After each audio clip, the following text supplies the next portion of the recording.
शिक्षकहरूको पैसा लुट्ने सुदन किराती हो। साइलाम भन्ने जंगलमा शिक्षकहरूको पैसा लुट्ने सुदन किराती हो। कोटमा भाले चोरेर खाने सुदन किराती हो। पुल भत्कियो, पुलको पैसा ठेक्दारलाई समेत कमिसन खाने सुदन किराती हो। जीविसाको अधिकृतलाई समेत धम्काएर पैसा गर्ने सुदन किराती हो भनेर व्यापक जनताहरूको बिचमा छ। त्यसको उत्तर जनता खोजिरहेको छ। गठबन्धनको साथीहरूको कानमा तेल हालेर बसिरहनु भएको छ। महाराष्ट्रका युवराजको अधिराज जन्म एउटा कहीँ नभएको अधिराज टेन्के मलिनमा जन्मेछ। म के गरौँ, राजनीति गरौँ कि नगरौँ भन्दा फेसबुकमा लेख्छ तिमीमा टोक्ने होइन। तिमी को हो?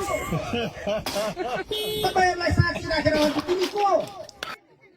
तिमी राजनीतिमा के तिमी परेको दिन पनि पिखुवा खोला उधै बस्छौ, बग्नेवाला छैन। किन उनीहरूले त्यसो भनिराखेको रहेछ भने अब घटनाको पर्दा खुल्नु आँटेको रहेछ नाटकको। मैले थाहा पाएँ।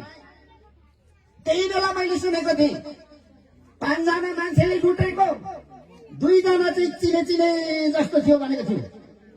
को हो भन्दा एउटा च्याङ्ग्रेको किरण राई जस्तो देखिन्छ पछाडिबाट हेर्दा, अर्को टेन्के मलिको धुर्वे जस्तो देखिन्छ भनेको थियो। अब यिनीहरूलाई समातेर अनुसन्धान गर्नु पर्यो। साह्रै लिउ खोज्छ यिनीहरूले। किन यिनीहरूलाई यति धेरै पीडा भयो भने अपराधको पर्दा खुल्न लागेको छ।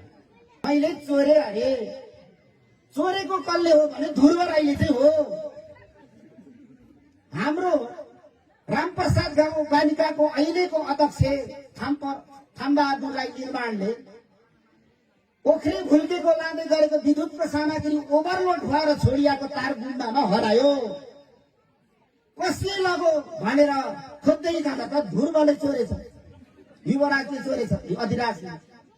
ए ध्रुवजी, तपाईँले पो हाम्रो तार त लानु भएछ त भनेर हामीले भन्यौँ। उहाँले भन्नुभयो लगेको होइन चोरेको हो। उहाँले भन्नुभयो किन त्यसो गरेर मागेको भए दिनै हुन्थ्यो त। चोरेको होइन त, गुन्डागर्दी गरेको हो, डकैती गरेको हो। तिमी लास बनेर सेतो कपडाले तिमीलाई बेरेर घाटमा लगेको दिन पनि पूर्वैबाट घाम झुल्किन्छ र पश्चिमै डुब्छ। के ठानेका छौ तिमीले? महाराजले जन्माएको त युवराज अधिराजहरू रहेछ। आज सल्लाह मागिराखेको त फेसबुक लाइभ गरेर अरूले मलाई सुनाउँछ। तपाईलाई हाम्रो सल्लाह के हो भने, यो जनसमुदायको सल्लाह हो के हो भने, तपाईँ छिटो भन्दा छिटो राँची जानुहोस्। राँचीमा तपाईँको उपचार हुन्छ।